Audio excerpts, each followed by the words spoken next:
I want to give a very special shout out to Grok 3.0, I guess you want to say. Grok is the source of all of my artwork, and Grok did a good job making that Polynesian Samoan guy holding the sword. First, Grok made him kind of naked, so I said, "Can you put some clothes on him, please? Put some clothes, put a t-shirt on him." And I had to kind of crop the bottom because they put on a t-shirt, but he didn't have pants on, so I had to kind of crop the image down a little bit. But Grok did a pretty good job, I will say. Well, what is a man, right? Like, I just got through looking through my Twitter, my X feed, and just saw some really interesting posts about like what is a man, and Andrew Tate, who's gotten a lot of coverage, and I've seen some videos, but I didn't see the video I saw tonight. Tonight was the first time. I'm not going to show it just because that's not the type of channel this is, but it was kind of disappointing to see some of those behaviors and actions and things that he said about women, about girls. I take that back. About girls, young girls. And it is kind of it's an interesting time, where we look to guys like him to define what I should be or what I should look like. And I find it sad, but I also find it encouraging in a way that it's obvious. It's obvious we don't want to be like the guy, at least for most of us, I think. However, there is a generation that is very impressionable, right? Where they look at him and they see like, I think I want some of that lifestyle, maybe not all of it. So we're going to cover that. I don't like to blast people publicly, but I will say that Andrew Tate is not someone you want to raise your kids or to raise your sons. I'll put it that way. Some of those clips and videos I saw of him basically beating a girl, whether it was consensual, whether it was whatever, it's still not something you want your sons to do. On any level. I'll tell you this story. One of the craziest things about my dad, if you've never met my dad, you'll get a chance to meet him at some point if you haven't met him yet.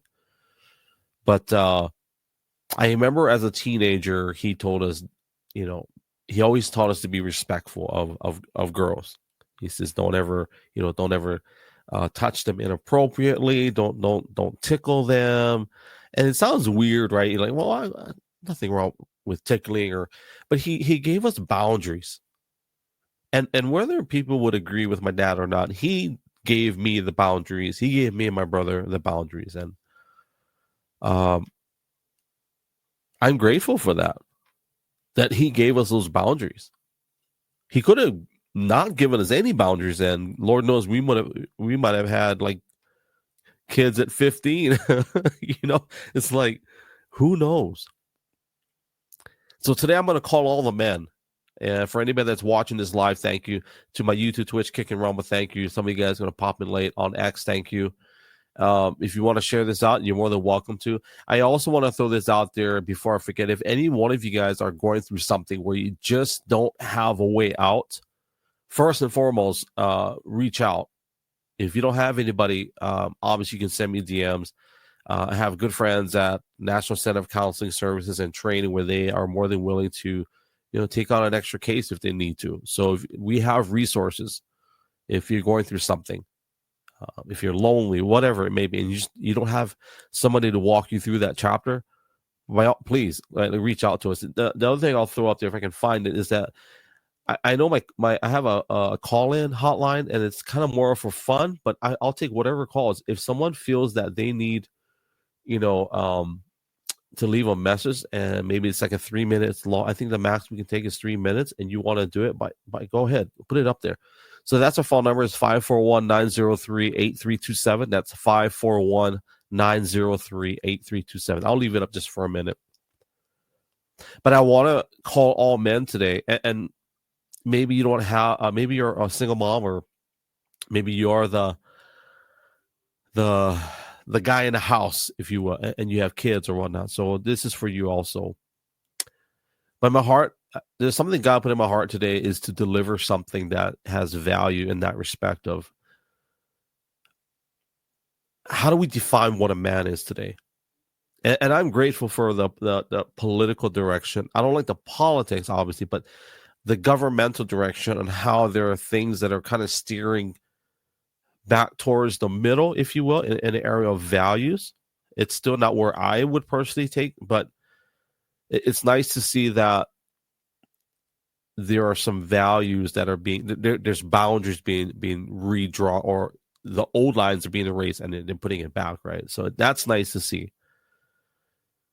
And it's nice to see people like, whether you agree with the guy or not, but it's nice to see people that are taking authority and running with it.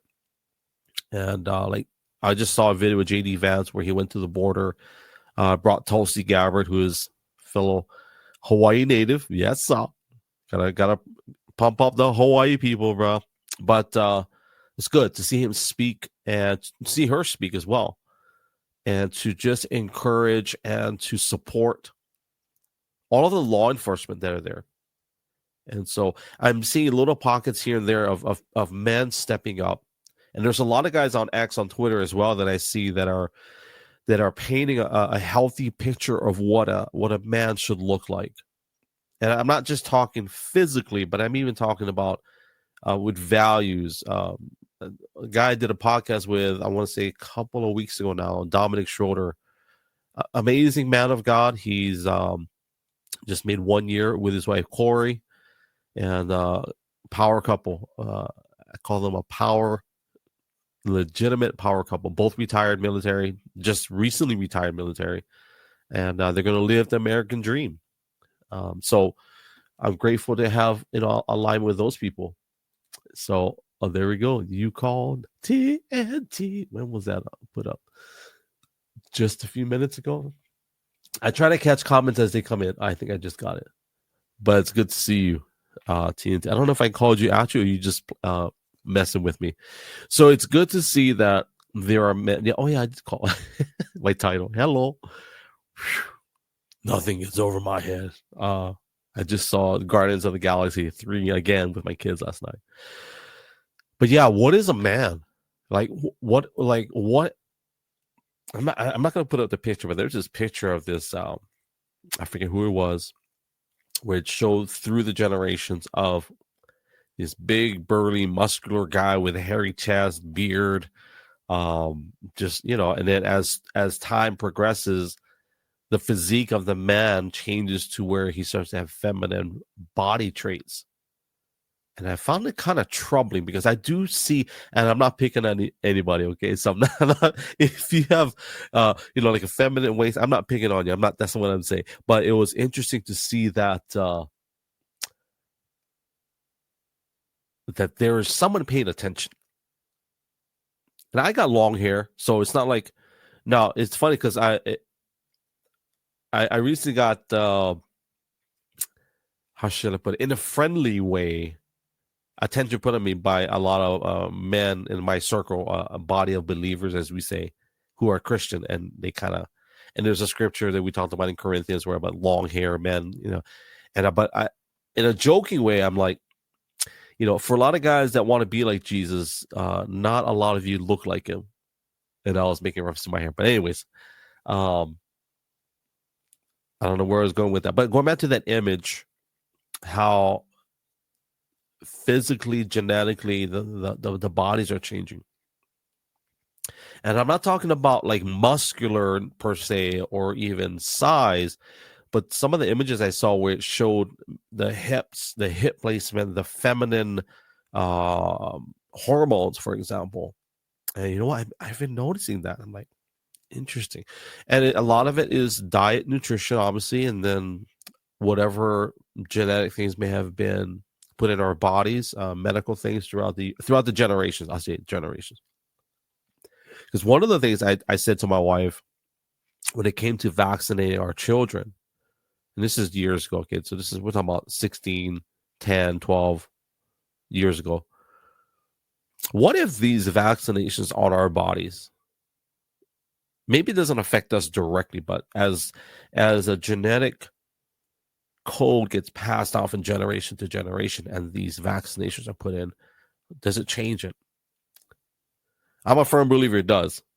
I don't have the evidence in front of me to show it to you, but we used to have this thick binder, and it explained to us on vaccinations and what it does. So, and I'm not an anti-vaxxer by any means. But I am against a government telling you to do something, or you won't get rights or benefits or employment. That's kind of crazy.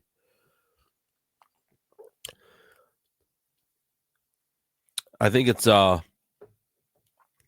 Habakkuk chapter 2, verse 2. And then we kind of shift gears for a second. But it says that whatsoever your vision is, write it out plainly on tablets, so that he that takes it may run with it. In a more understandable translation is basically make your vision simple, plain and simple, so that whosoever takes it, the next generation can take it and run with it. So, like, for example, my kids, they know that dad does a certain amount of things, and we've been blessed to. For those that don't know, I'll just lay it out. I have to make notes, I don't forget. But for people that are meeting me for the first time, my wife and I have been blessed to. My wife used to be in the nursing industry. She worked at several hospitals. I used to work just a regular maintenance job. I used to work for Paul Mitchell. I was blessed to take out an early retirement, but in that job, I was able to meet some amazing people. And I'll name drop. I met The Rock, Rihanna, Drew Barrymore. I met President Obama, his family. That job gave me access to just meet those people just because of the nature in Hawaii. But it was still like a concierge / maintenance job. But through that season, God opened doors for me to become a pastor. And then we opened a drug and alcohol rehab.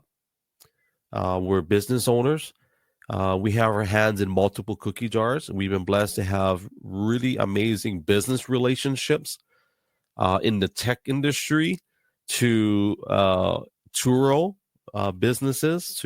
So we've got our hands and our fingers in we don't have a lot of fingers in the jars, but we've got, and so we've been blessed to have that around us. And one thing I know for sure is that whatever chapter or season God calls us in, we're going to do it to the best of our ability. But it all goes back to vision. It's like in this season, in this chapter of my life, where is God calling me first and foremost?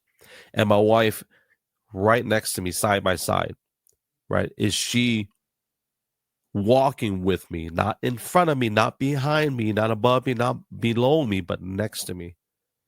And are we on the same page? And if I was to encourage anybody today, that man, you're gonna have these moments or these arguments or disagreements. I have one almost every day with my wife about something, and it's not a bad thing. I think one of the worst things is to have a disagreement or an argument and then to not talk after that, like to not communicate.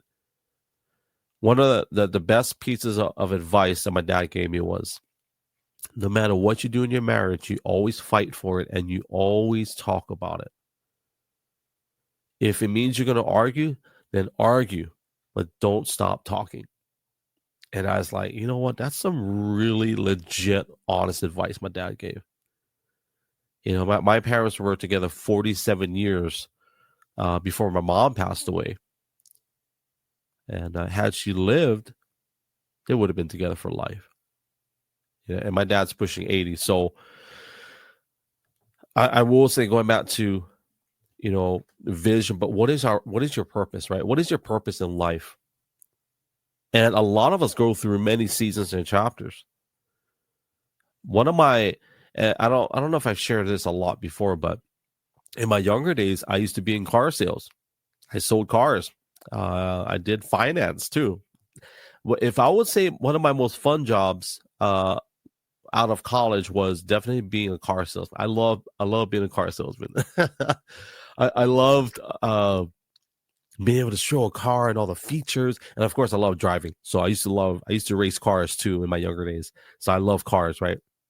But to sell it, I used to love getting in those things and just showing features and trying to convince the customer that this is the best place to buy a car from.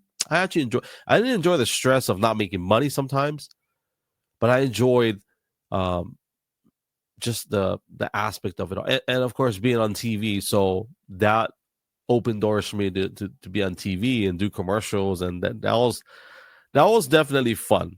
Yeah, that little chapter of my life. I didn't like the lifestyle of people that are, in that type of business.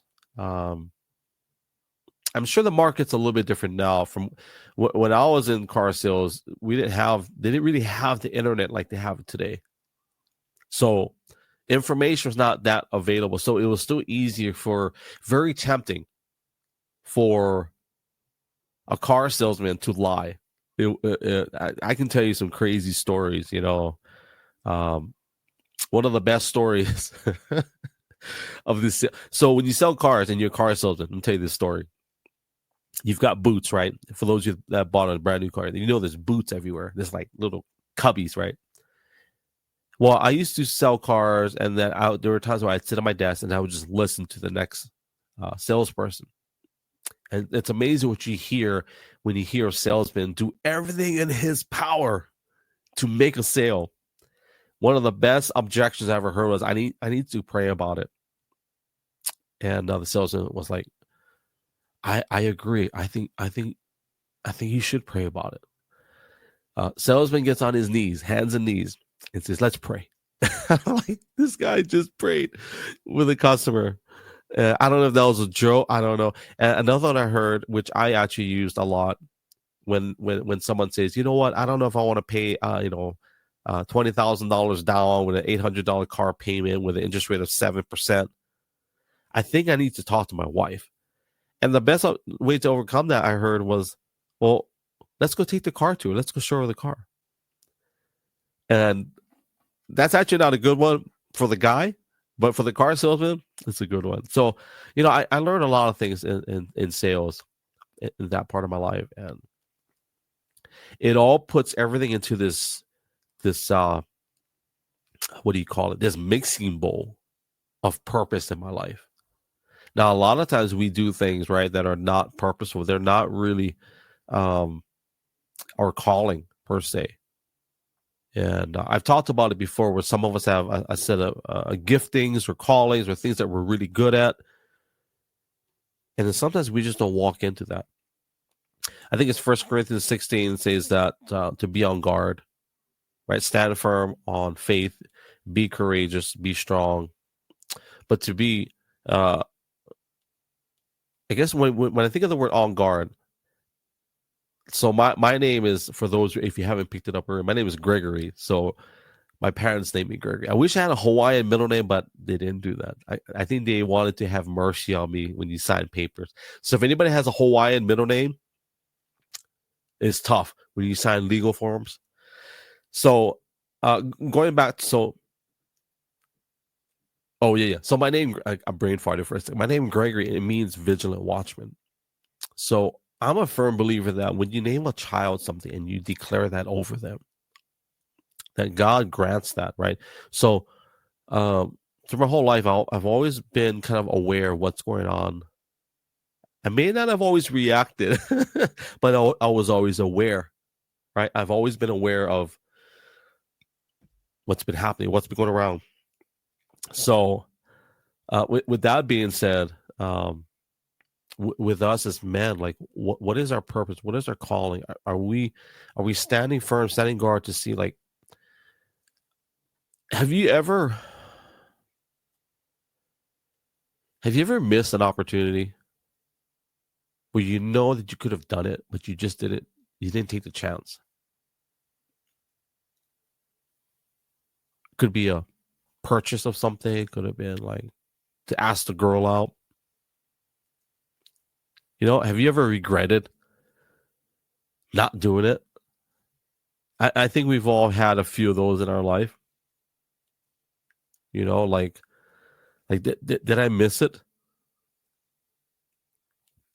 Did I miss the boat? There was a guy in Honolulu, Hawaii in 2005. I want to say 2005. my wife and I attended this business conference where we paid, it was like $50 to attend a business conference. And we talked about investing. We it was like an investment course, an investment class. And I remember he said, if I had just bought Google at $200 a share,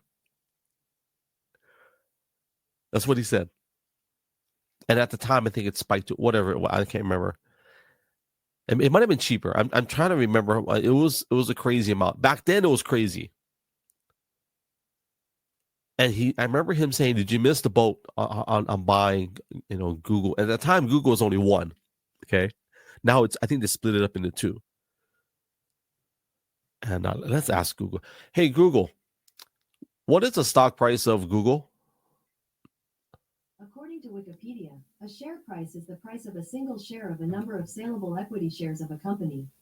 In layman's terms, the stock price. Okay, Google, be quiet. Actually, it's $173 now for whatever it's called. So anyways, I'm sure it's a lot less. But there's a time where the stock was really high, right?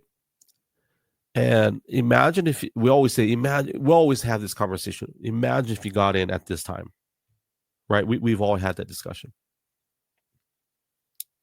And here's what I'll say to that. I'm going to try to remember this from memory. And this is more in relation to talking to somebody, but it'll apply to this, is that you can never say the wrong thing to the right person. And you can never say the right thing to the wrong person. Did I say that right? So let me say that again. You can never say the wrong thing to the right person. And you can never say the right thing to the wrong person. It's kind of like a play on words, right? So my point is, just read this. Fear of missing out, I'm sure we all feel at some point or another. You know how to overcome those things, right? A fear of missing out or missing your purpose or your calling is, number one, know who you are, first of all. That's what I'll say. Second thing is, know who God called you to be, right? I think it's Joshua 1:9 where God says, have I not commanded you, only be strong and courageous? And then I think it's Proverbs 1:7 says that, well, it's two parts. The fear of the Lord is the beginning of all knowledge. And I think we kind of put all these things together in our pot and we're like, okay, well, how do I know where to go? How do I know where I'm supposed to be? And if I was to encourage anybody, and I love when TT brings up the fear of missing out, because we definitely have that fear. I'm looking at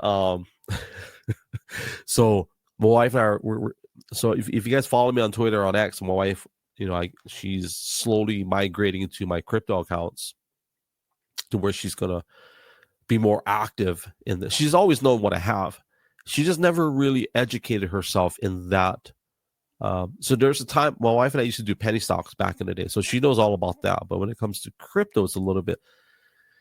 So one of the things I told her is that, first of all, we don't treat crypto as an investment. You don't. And first of all, I'm not giving you crypto advice, okay? Even though we have. So for those of you that don't know, we used to have a cryptocurrency company as well. So we partnered up. Well, I don't want to say we partnered up. Let's put it this way. Joey is an engineer who came up with all the brain stuff. Like, he created the coins. We found the network on which to use. We even found an exchange and how to list it. I was just a marketing guy. So, but we had a team of 10 or 12 people that we had.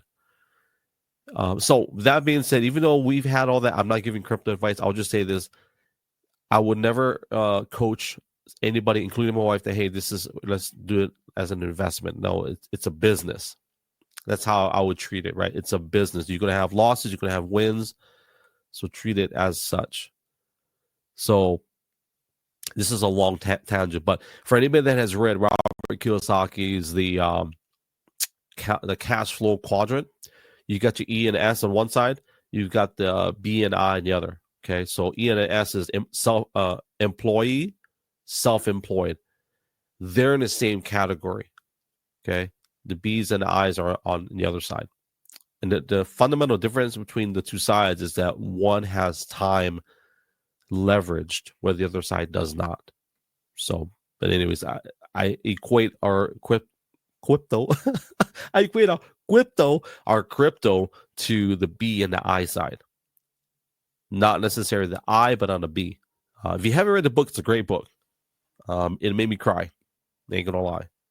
When you find out which quadrant you've been on your whole life, and it's okay because you got to have employees. So going back to vision, going back to purpose and calling, I went on a side tangent there. But to understand where God's called you, right? I want to share a funny video to kind of lighten the mood a little bit and kind of ease up the lecture aspect of today's podcast. But I want to share a video, and I think it's funny. And I'll give credit where credit is due. It's from a dear friend of mine on X. And let me just pause it. I think I can pause it. But I think it's a great video. I'll full screen it. And okay. And it's a video that depicts, how should I put it? It depicts someone that may not have clear vision. I'll leave it at that. Okay, so here, just watch it, and then we'll talk about it. So to Stonk Vision, I told him I highlight and I credit him as well. So let's do this. So here's Stonk Vision. All right, let's rewind it. I don't know if it's real, but it's still funny. Here we go. Ой, обалдуче. Орехи. Ой, обалдуче. Орехи. Ой, обалдуче. Family, I don't know if that's real, but I still think it's funny. The caption was, when you get hit or something, just pick yourself up and keep walking. And let me give a shout out real quick. Rolo, I see you. TNT, of course. Richard, good to see you guys. Thank you for being in here. I don't know if that's a real video, but it's funny. The guy just gets up and starts walking again. How many of us have been through something like that? Maybe not literally hit by a car. I can share this. I actually ran over a kid when I was in my 20s. I didn't run over him completely all the way, but it was at a stop sign. And I just didn't see him. And he was riding his bicycle in the sidewalk. I didn't see because he's, and no matter what, it's my fault. Well, I remember, I take it back. I didn't run over him. I ran over his bike. He was on the hood of my car. And I felt so bad. Like he was limping. And I got out, hey, you're okay? He's, oh yeah, I'm fine. But he was limping. So I don't know if he was scared or what. I don't know what happened to the guy. So to the guy on Hualani Street in Kailua, Oahu, Hawaii, if you're watching this, I'm sorry again. But yeah, so I ran over his bike and his bike was damaged. He kept walking. How many of us have, we've been beat up pretty bad and we got to pick up our bike and we can't ride it anymore. We've got to keep walking. Kind of sucks. It does suck, right? I've had 12 jobs in my lifetime before I met my wife. Was it 12 jobs? I always say 12. Yeah. It's 12. I used to work for my first job as when I was 15 was I worked at Chuck E. Cheese. At the time, it was Showbiz Pizza. I'm showing my age here. And then my first real successful job as a teenager was, I take that back. My first actual job was actually cutting grass. So my dad, we used to have a business, like a side. For my dad, it was a side business. For me and my brother, it was our business. Like, we would cut grass.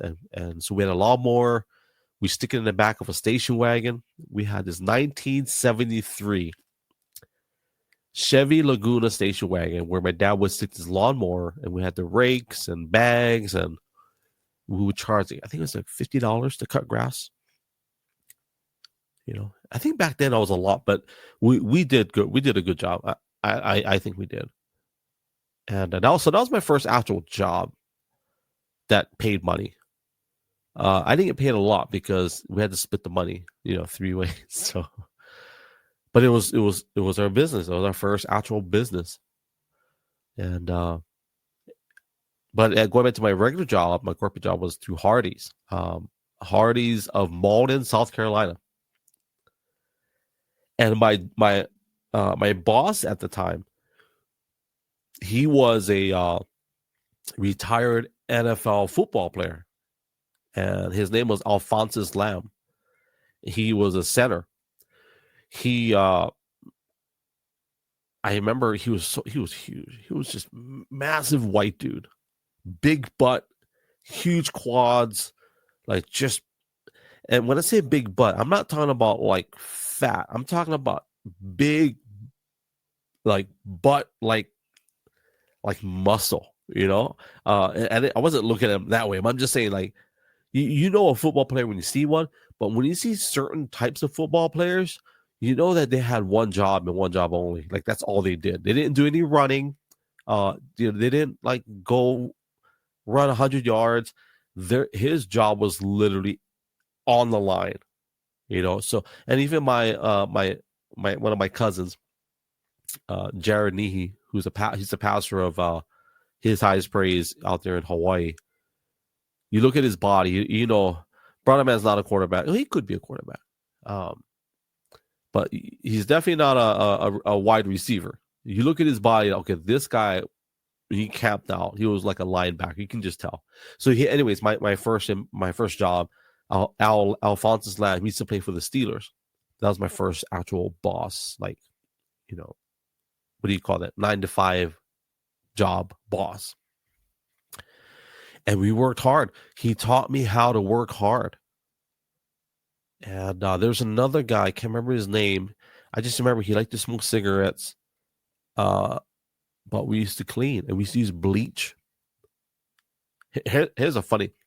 So I'm 15, 16 years old, working at Hardee's restaurant, and we use bleach. We just put full bottle of bleach and just start spraying everything, start cleaning the walls. And there's this one time I had to close, and my parents kept. I was supposed to call my parents when I was done, and I'm trying to remember all the details. But so Al Lamb, the guy I was telling you about, the former NFL football player, he kept me to I think it was 1:00 in the morning. We were working to clean in the whole restaurant, and man, my parents were mad. They were mad because I didn't come out. So, my dad is kind of stern, but yet he's kind of a gentleman at the same time. My dad probably could have came in there and say, "I want my son," but my dad also respected me to not embarrass me. But my dad was mad, and he let I remember at that moment. I don't know if it was that day or the day after, but he let my boss know that you don't do that to a teenage. You don't make them work, because it was overtime, because I was supposed to get off at like 10 o'clock. I didn't get off till like 1:00, 2:00 in the morning. Cleaning. We were cleaning. So, but I don't discount those days, because that taught me something way back in the day. That was in 1992. Taught me the value of hard work. Right. Here's what I'll share with you guys. I want to get into an encouragement portion of today. Is if you're struggling because maybe you can't provide, or maybe you're not making enough money, or maybe your spouse is not happy with your maybe I don't know. I don't know how to frame this, but maybe your spouse they've lost maybe respect for you. Here's what I'll say. In the area of providing, that work ethic that I learned as a kid, I still remember that. Like it means that much to me.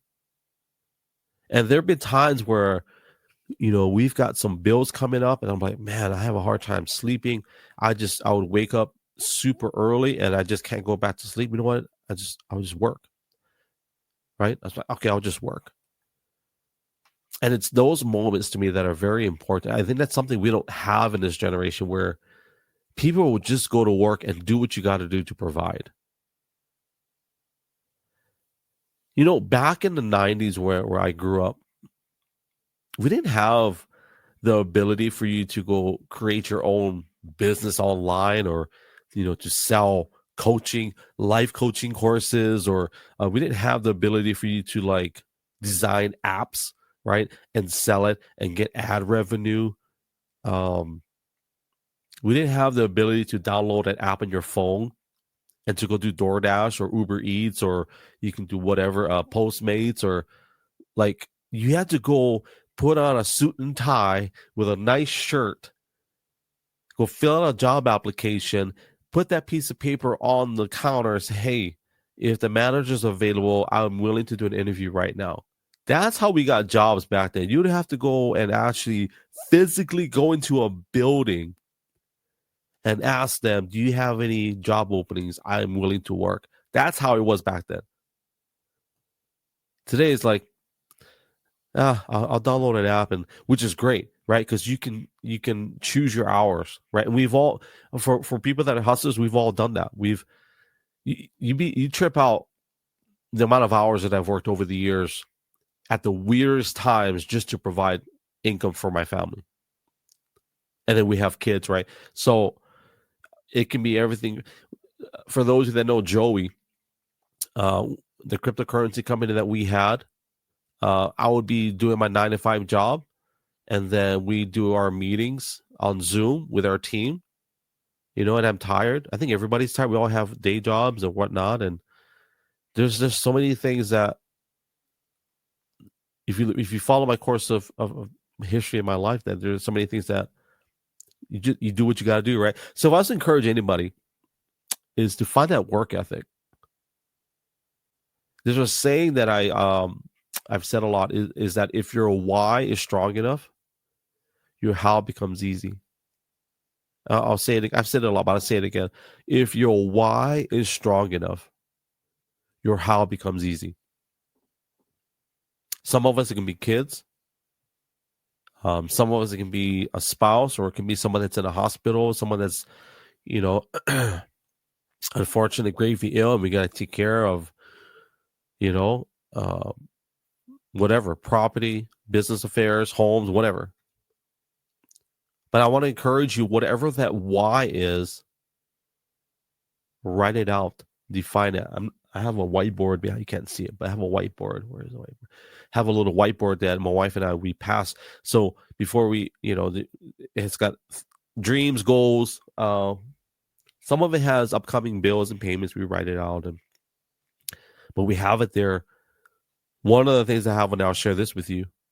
One of my dream vehicles, it's not a high-tech vehicle or anything, but there's this Land Rover Defender 130. I really like the Defender 130.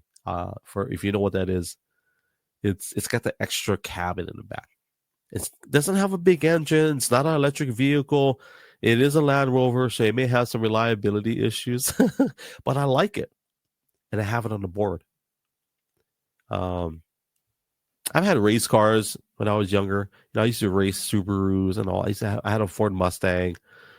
But in this stage of my life, there's different things that have priority. And this car, this SUV, it's 8-passenger. So, but anyways, getting to that mode of that work ethic or hustle. If I was to encourage anybody, find out what that why is. Very important, right? You've got to have a reason, have a why. And I will say, I have 4 other things I want to share with you guys before I land the plane. But one of my whys is obviously marriage. Like, I've been with my wife 25 years, about 25 years. Is that crazy? 25 years. What a blessing. And I look forward to another 25. So one of my whys, one of my reasons is to be available for her. And there's some things I got to work on physically, health-wise as well. So special shout out to Dominic Schroeder, one of my accountability partners on social media. But my marriage is one of my whys, is not just being available, but being a provider, being a protector in my marriage.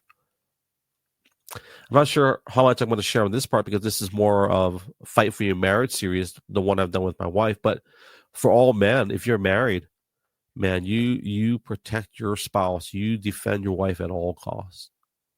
I'll give you some personal tips that I subscribe and I believe. Never speak bad about your wife in public. Never tell people things you're going through that's none of their business, that have nothing to offer you but critique or criticism. So I'll encourage any guy out there, like, if you're going through problems, don't put it out there, because there are some women out there that are just waiting for you to say something. And next thing you know, they're sending you a DM. Hey, I'm sorry to hear about your wife. And then you're like, hey, thanks for thinking about us. And then the next message is like, hey, if you need anything, you let me know. And like, I'm like, nope. Nope. No. Right? So your spouse, man, protect your marriage at all costs. One of the best ways for me to protect your marriage at all costs, brag about your spouse. In Hawaii, we say, no be shame. Like, man, brag about them. Brag about your spouse. Shout it from the rooftops. Like, I'm married. This is my wife. This is the mother of my children. I am blessed. Thank you, Jesus. Thank you, God. Leave it at that. Not only does it shoo the vampires away. I want to say something not so nice, but it reminds your spouse that, wow, he is showing the world that he loves me. And I'll say that to anybody that, maybe you're going through something in your marriage. I don't know. But man, brag about your spouse. Be very proud. Be willing to tell the world how much you love your spouse.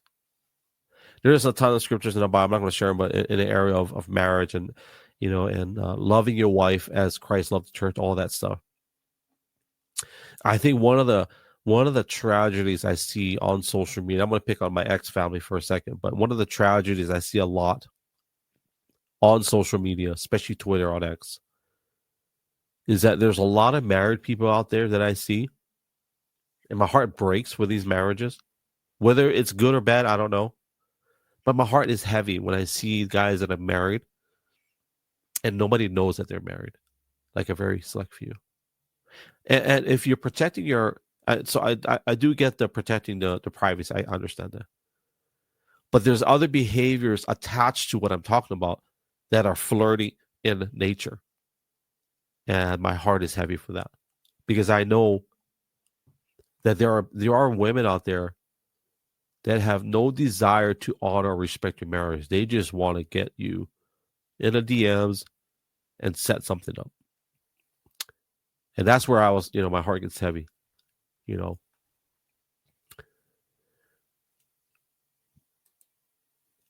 going to take a quick 1 minute break, refill up my water bottle, kind of straighten out my back. Special shout out to people that are in the live. Appreciate you, TNT, Richard. Thank you. Also, my wife is in the live. So, but anybody that's on YouTube, Twitch, Kick and Rumble, thank you. Appreciate you. We'll be back after a word from one of our sponsors, who is, let me check out the right video, from 5 and 7 Tactical Solutions LLC. Aloha, family. Today's episode is brought to you by 5 and 7 Tactical Solutions. They are the premier team for tactical services and training. For those of you that are, you're passionate about protecting yourself, your loved ones, maybe your home, maybe your dog, or maybe your squirrel, well, learn from the professionals. They have gun courses, everything from pistol training to long guns, For those of you that want to learn on concealed carry combative courses, they have that as well. If you're a security guard, if you are in Hawaii and Arizona, they have the license courses available for you as well. For those of you that are not comfortable carrying a firearm, they do have self-defense from Women's Defense Tactics, electric gun taser training. They also have active shooter response courses as well for schools, businesses. And if you are a VIP, they do have executive protection services as well. 5 and 7 Tactical Solutions LLC.com. Be sure to mention GLO808 and they will give you $25 off of any services or package. Mahalo for your support. TNG says he loves his wife as well. Even made her a song on X. Did you organic music? Did you do AI? I'm curious. You know what? Let me take this. I forgot to take off this banner. I think it's been on there long enough. What do you guys think? Let's take it off. But anyways, thank you for everybody on YouTube, Twitch, Kick, and Rumble. Appreciate you. And if you can, do me a favor. Give it a like, share, subscribe, comment, all that good stuff. Appreciate you. But yeah, so TNT says he made a song for his let's see what he says. Also mentioned in my introduction article, I agree with you, Gilo. Protect the wife, stand with the wife to be a partner to that wife. You know, a lot I going back to the idea of people that are, you know, protecting identities or privacy. I get that. I get it, but I also don't buy it, especially when you're getting flirty with other women or placing yourself in a position to be seen with other women publicly, but then not being seen with your spouse. That kind of is a red flag for me. And maybe your spouse doesn't want to be on camera, so that I understand as well. It's not about necessarily like showing them off on camera or photos, because maybe you don't want anybody to. That's highly respectable, actually. But there's me and my wife. We've been on camera for a while, so it's not like we've been on the camera inadvertently. You know, it's not that I'm like a celebrity or anything, but it's not like, you know, yeah. TNT says AI and Suno. I've been hearing about Suno. I haven't tried. I've seen some of the work. The lyrics respond from when I met her. Nice. So yeah, man. Here's what I'll say. And I'll close the door on this subject. Is brag about your wife, man. You don't have to post videos or photos of it, but let the world know that you're married. Let all the other women that are Jezebels, let them know, hey, off limits. I got a ring. There you go. You know, my wife used to, and I'll end with this part. My wife used to get bothered that sometimes I would forget my ring at home, and I always told her, "Oh, it's not that. I didn't mean to. Sometimes I get a rash or my skin gets raw underneath, because I have, you know, these silicone rings. They're like, you know, they're breakaways.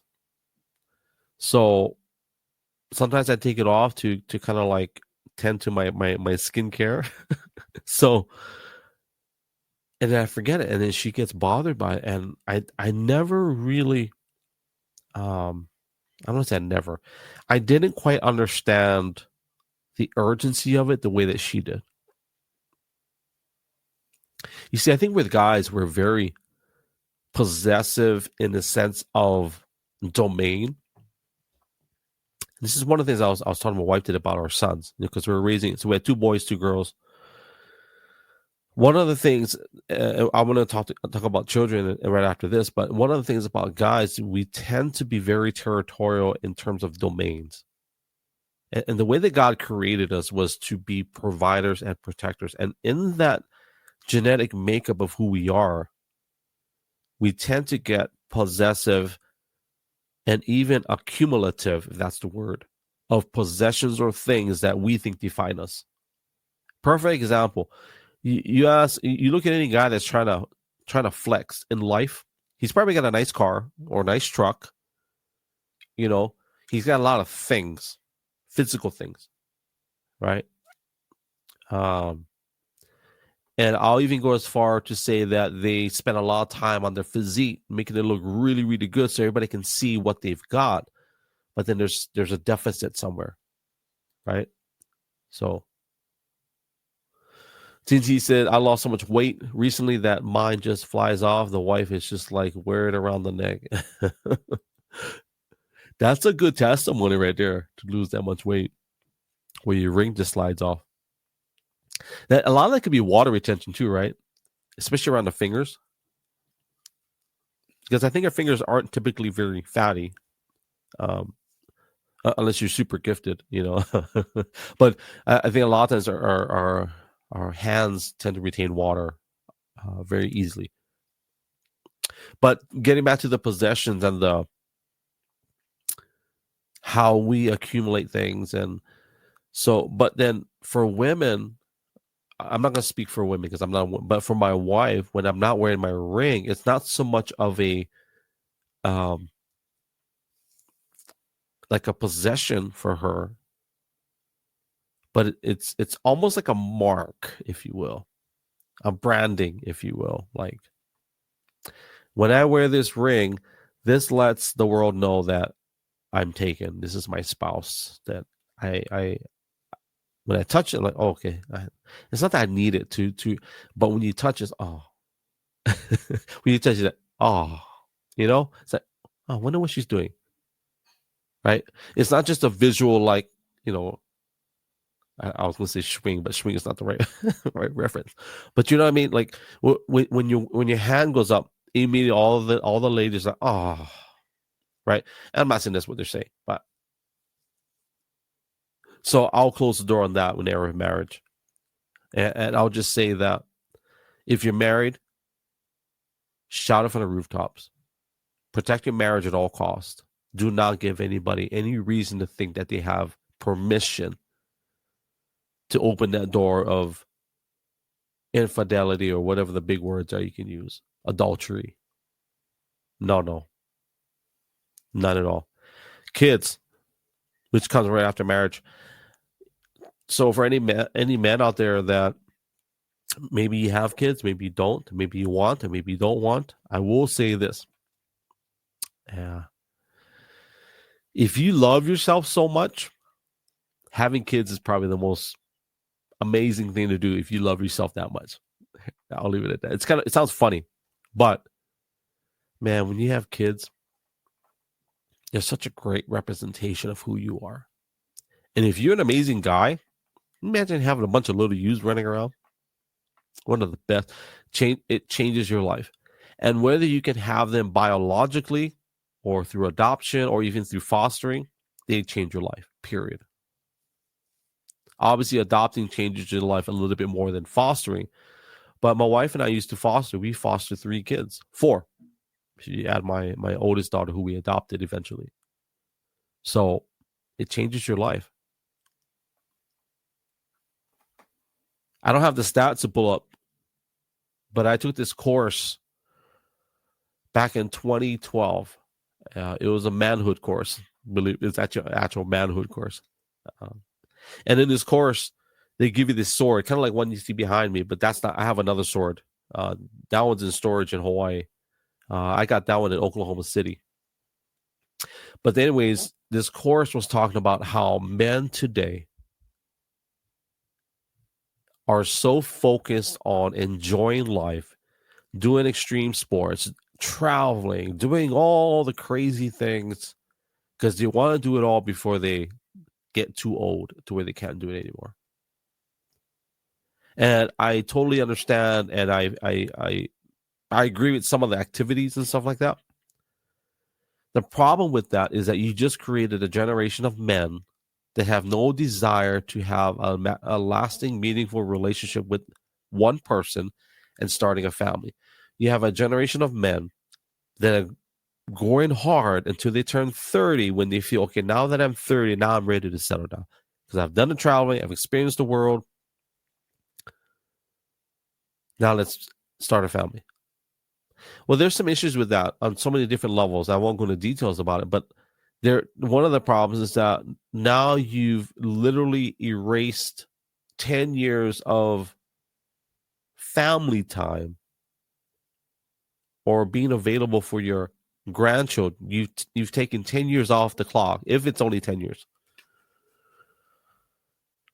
And one of the tragedies of that is that now you have a generation that may or may not have a grandparent in some of the most important years of those the children or grandchildren. Because as a youth, dad decided he wants to go travel the world, have fun, do all these things, and just maybe settle down by the time he's 30, 33, 35, and then start a family. So by the time his kids graduate from high school, he's already at retiring age. Right? So it changes the way that we raise our kids, believe it or not. A lot of times men don't realize that. I just want to go live my life. Well, just remember, when you're ready to settle down, you're literally affecting the way that you raise your kids and the type of dad they're going to have.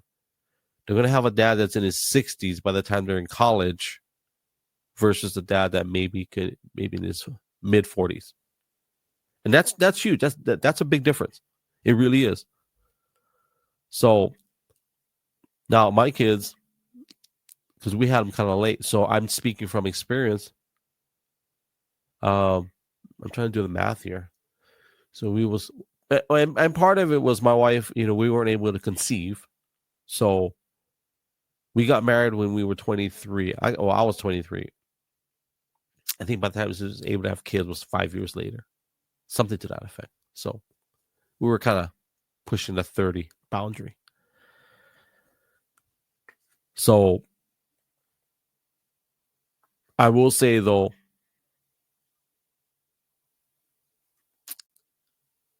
to be available for your grandchildren, I'm excited for that day. Thank you for I'm going to read this. Thank you, Richard, for putting this up. Neighbor's now living in the shop he put on his property. They have 3 kids. Wife and kids stay in their new home. I hope the best for them, but I've been staying away because I'm not sure what is going on.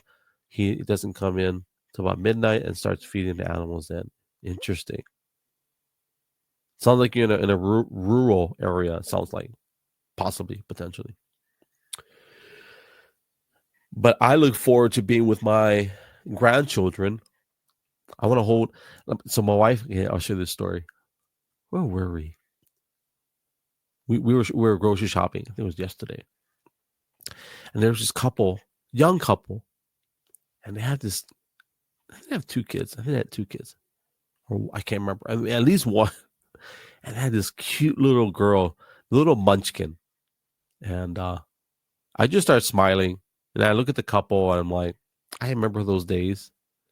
Having to go grocery shopping with a toddler, how tough it is, how hard it is. And I just smiled. And I look at my wife, and she looks at me. We're both smiling because we miss those days. We miss those moments. A lot of people, it's crazy because if you don't have kids or don't know what it is to have kids, you get irritated when you hear a baby screaming or crying and wherever, movie theater or well, let me ask you this question. Have you ever been irritated when you hear a baby screaming or crying? I have. But that was before I had kids. Now it's rare that I get irritated. 9 times out of 10, I feel bad for the kid because I know what it's like now to have a kid screaming or crying. I would say a lot of times it's when a child screams or cries, if they're in public, a lot of times is the parent might not be addressing their needs right away. I'm not saying all parents, but they change your life, man.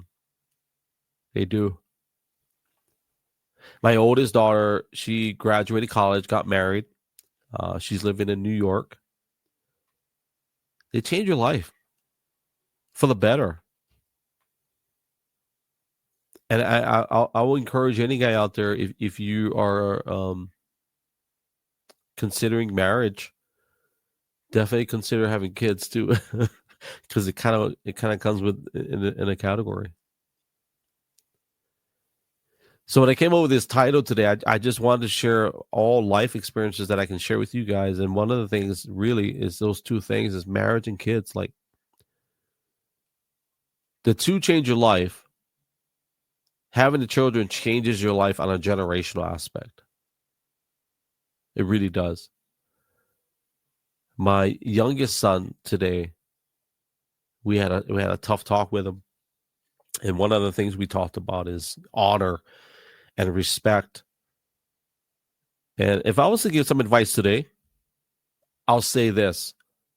If you are running out of options, okay, if you're running out of options on teaching your children, here's what I'll suggest to give. I'm not giving you parental advice. I'm just going to share with you my experience, and maybe you can apply it. But if you're running out of options, and I learned this from my dad, try a different approach from pressuring them or adversely correcting them, like in a confrontational way.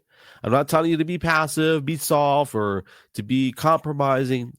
This is what I did today. And I've done it before with a few of my other kids, but I came from a position of, I need you to adjust your behavior. I need you to adjust the way you respect and honor so-and-so, right? Because I need you to help me. Because dad does not want to go to that place where I have to correct you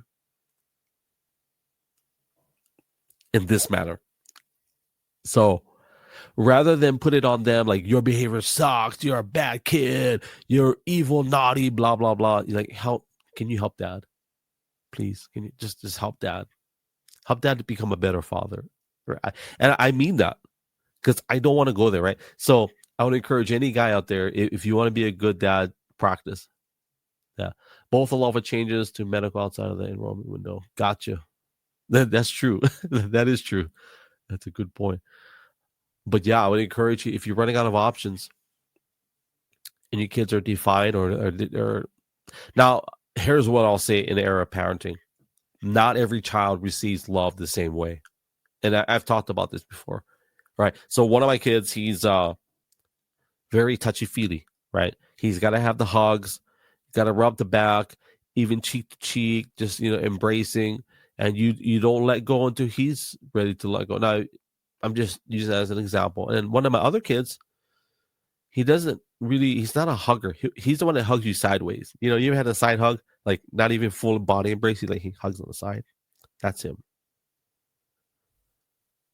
It doesn't fill up his love tank to be hugged. Although he does need them. It's just not the same way as a touchy-feely kid. Right? So his love language is physical touch. The other one is, just tell me I did a good job. Did I do a good job, Dad? And you tell him that, man, his love tank, it goes to the roof, right? It's like, oh, Dad loves me because he's proud of me. And then there's another child. Her primary love language is receiving gifts.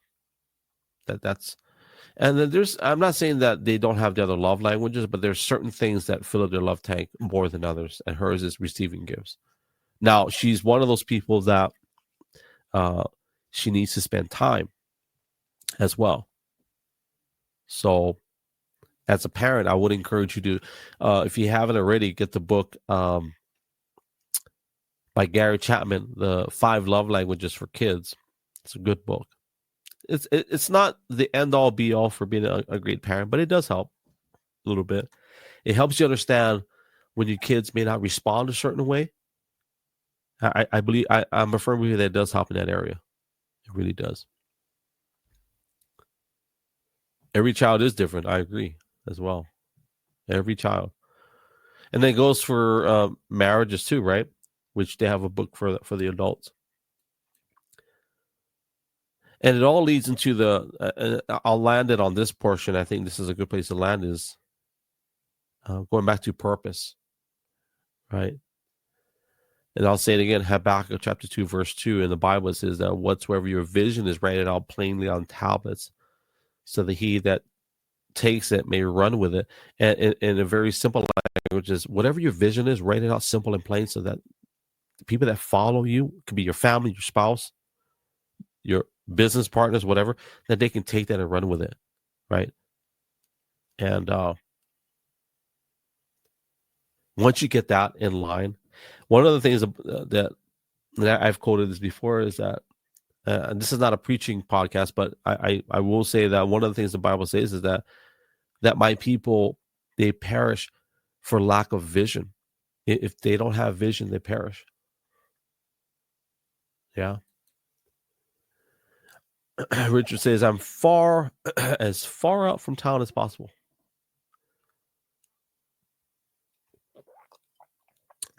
Last road to be cleared for winter. But I know all about having roads cleared. Where we live now, I'm glad that they clear roads really well. I really am. They do a good job of clearing roads. But going back to purpose and vision, I will say that once you figure out what that is, man, this is what I believe, and I'll speak this over anyone that's going to be listening or watching. And I think I'm going to put this on Spotify. I think this should be good enough for Spotify. But once you get that definite word from the Lord or a vision on what you're going to do in this season, this chapter of your life, I'm a firm believer that He'll open the doors for you. And remember what I said earlier about, when my first job as a kid growing up, you had to go put on nice clothes and go apply and go basically ask them, can you hire me? Nowadays, you don't have to do none of that. You can go and start your own business by tomorrow. You can literally have your LLCs, you can have your business license, you can have your tax ID, you can have it all set up within less than 48 hours. Let's be generous. You can have it set up within 7 days, have your own business, and you're making money, getting money in your bank account by tomorrow. Literally. Now, it may not be the business that you wanted to do in the very beginning or maybe set out for, but in the meantime, you can do and generate finances in the meantime. That was never possible when I was 16, 17 years old. So here's what I'll say. Like my wife and I know that we're not going to be in Oregon forever. Like there's a season and a chapter that we're going to have to write it out. And whether it's a tough chapter or it's easy because all the doors are going to be opened, I know that time's coming where we're going to have to say goodbye to the state of Oregon. I don't think it'll be forever, but I do think that because, our family, we have property here, so and in Hawaii, so, but I do believe that there's a time where our residency is going to be back in the islands. I don't know the exact date or time yet. But in the meantime, we're going to be very diligent on what God called us to do while we're here. And we're blessed. I'll say we're blessed to be able to, I think it was last year, year and a half, maybe a year and a half ago, my wife was able to set up, I want to say, she can fact check this, but I think at least 3 LLCs that we set up last year. Oh, 4. I think it was 4. One we had to renew. And I say that because she was able to do all of that. And one of them we had to backdate because of income that I was bringing in that we had to put on that. So I'm saying all that for you men that are either married, thinking about getting married, you have kids, you got to provide, there's so many resources out there today. So many. And I'm blessed to be able to, to have that opportunity. Like, it's crazy. I just think about how crazy it is. I haven't sold a T-shirt from our storefront in a while, but it's still there, right? So I remember there's a few times where I'd wake up, I'm like, oh, just made money. It's a beautiful feeling, right? To wake up and, I made money when I was sleeping. So there's a lot of opportunities for people to generate income in a business that way as well, online storefronts. TNT said, come to Florida, but I'm not sure if I'm staying here as our chapter is also unfolding. You know what? Outside of the crazy humidity in August, and of course the hurricane seasons that you guys have, and then of course the pythons, alligators, various other wildlife that can bite you and hurt you. If it wasn't for those things, we would consider it because it's pretty close to Hawaii weather for the most part, other than getting snow once in a great while. But Hawaii gets snow every year too. So, well, Florida's got some nice sand. If you like, so West Palm Beach. I remember going to West Palm Beach as a kid. It's nice. Yeah, but you know what? So going back to business and for us also ministry. So for us, when we started, man, when did we start? My dad was a pastor. If you don't know, I'll give a Cliff's notes for my dad. My dad's a retired banker, retired teacher, retired pastor. Did it all, business owner. He used to have a cleaning company where they did government contracts. But when he was a pastor, I was a worship leader. And I think I was like 20, 21, I think 21, 22, I forget. I was very young. And I did it. I started. And then, of course, I played drums and bass, piano. I was a drummer for my uncle's church as well. Well, one of the drummers. That's a funny story.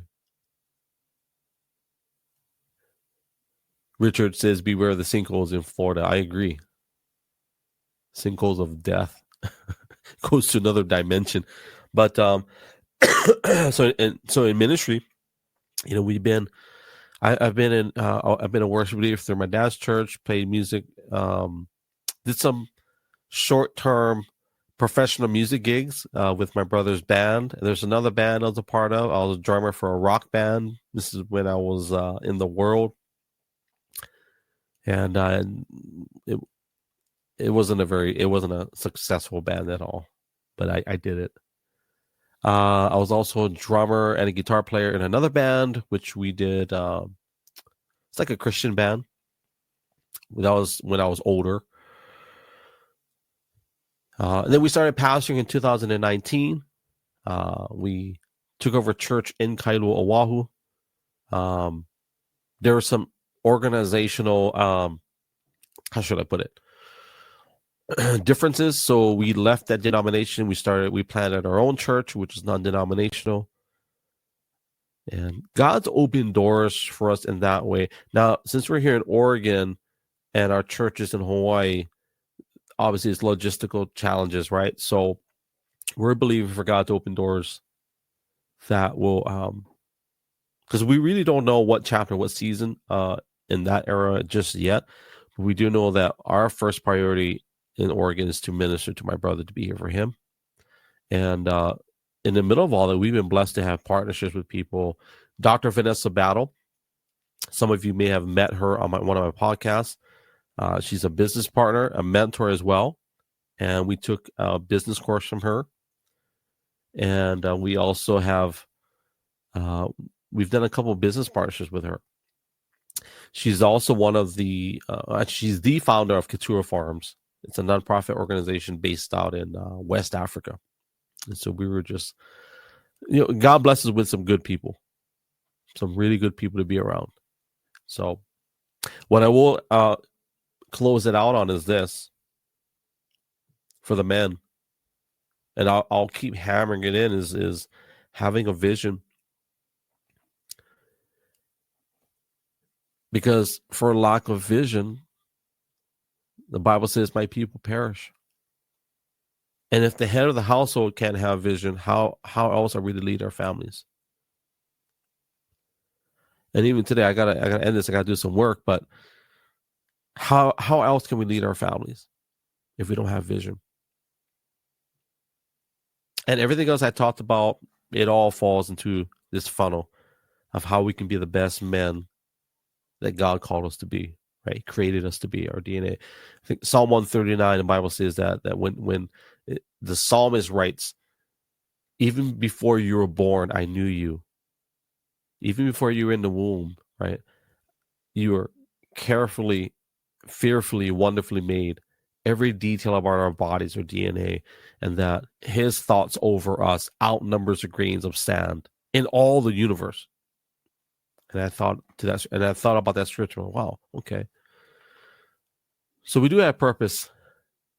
We do have a specific DNA, a genetic makeup. There's a funny clip I watched where I think it's Michael Knowles. He played a video how this guy was talking about how you've got people that believe that there's a creator, and you got people that believe that there is no creator, that something was birthed out of nothing. So nothing basically created a whole bunch of somethings. And then the other side believes that there is this creator that created a bunch of somethings. And so the logic, he said, is that whether you believe in not having a creator and everything comes out of nothing, or something created something, that a creator created all these somethings, whether you believe, there's one thing that you can't deny and you can both agree on, is that we all can say that nothing is nothing. So nothing creates nothing, right? So whether you believe in either or, he said. So one of the questions was, so if you're something and then you die, what happens to you? Nothing happens. You just go back to nothing. So then the thought process is, if you're something and then you die and then you go back to nothing, that means nothing created something. So you go back to the creator of something, which was nothing. So it's such a circle. It's so funny to hear. And so basically he's making an argument is that doesn't matter if you believe in nothing or something, there's a creator on whatever mindset that you carry. And so I hope that was as funny for you guys as it was for me. But here's what I'll say, that there is a creator. There is a heavenly Father that loves each and every one of us. And he created you with a purpose in life.